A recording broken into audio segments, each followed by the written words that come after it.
Right, hello wine drinking people. Last night we had our friends in the store for tasting Graziano Pra and Stefano Cesare from Brigaldara Winery. And these wines, well, they've been staples here at the Wine Watch for years. Pra Suave, one of the great properties producing the Garganega variety. And this is a term that's probably similar to like Chablis in France for a lot of people. Suave, there's just an ocean of plonk produced there. And there's a few shining lights, though, that produce really nice wines. Pra being one of them. And his entry-level wine for $14, it's just the same scores as his more reserve wines, the Soforte and the Monte Grande. And the difference between these wines, well, there's a little different blend in the Monte Grande. There's 20% Trebbiano in that wine, and it's also aged in large tonneau, large barrels that are pretty much neutral. So you do get a little more richness. I think a little more concentration of the minerality. You get a little evaporation from the oak.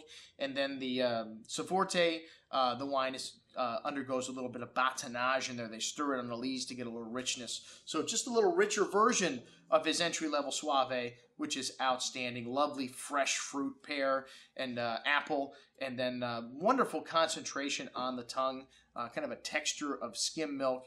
And then great freshness on the finish. These wines, you can just slug down a whole bottle, man, before you know it. 13.5% alcohol. Really well balanced. Great whites. And hey, Mr. Pra had an Amarone to show us. This is a property that he has been developing, well, it planted in 2000. This is the first vintage that he's bottled at the 2006 vintage. A little higher elevation vineyard, about 500 feet. And the soil up there is a little different. Most of the Valpolicella region is volcanic. This is calcareous, so kind of white, chalky soil, and the wine has got wonderful intensity here, and 16.5% alcohol. You don't even notice the alcohol in his Amarone or in Mr. Cesare's Amarone, the Brigaldara wines. Just fantastic.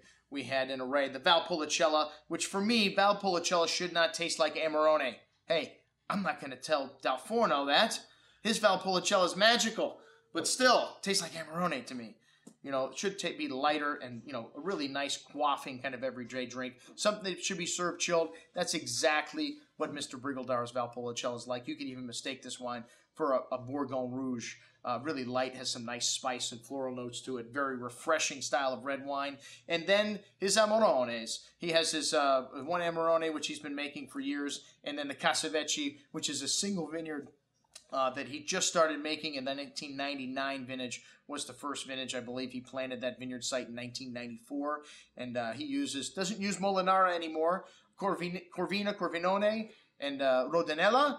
And those are the three main grapes. A lot of people, that used to be a law, you had to use Molinara also, but they've eradicated that tradition. And a lot of the better producers have gotten away from it. Corvina being the most important grape here. And his wines are on the big and heavy side. I wouldn't say they're Dal Forno-esque by any means, because they're not 17.5% alcohol. But his regular Amarone has wonderful balance and lovely plummy kind of raisin fruit and a lovely spice, brown spices. And even though they are a little bit sweet, 4-5 grams of residual sugar, still plenty of acidity there to balance it out. And hey, the Vecie, a big step up, you know, a lot more concentration, a little bit more alcohol, but everything else also. So it's very balanced. And hey, thanks, Phil, for bringing the 2004 Recioto.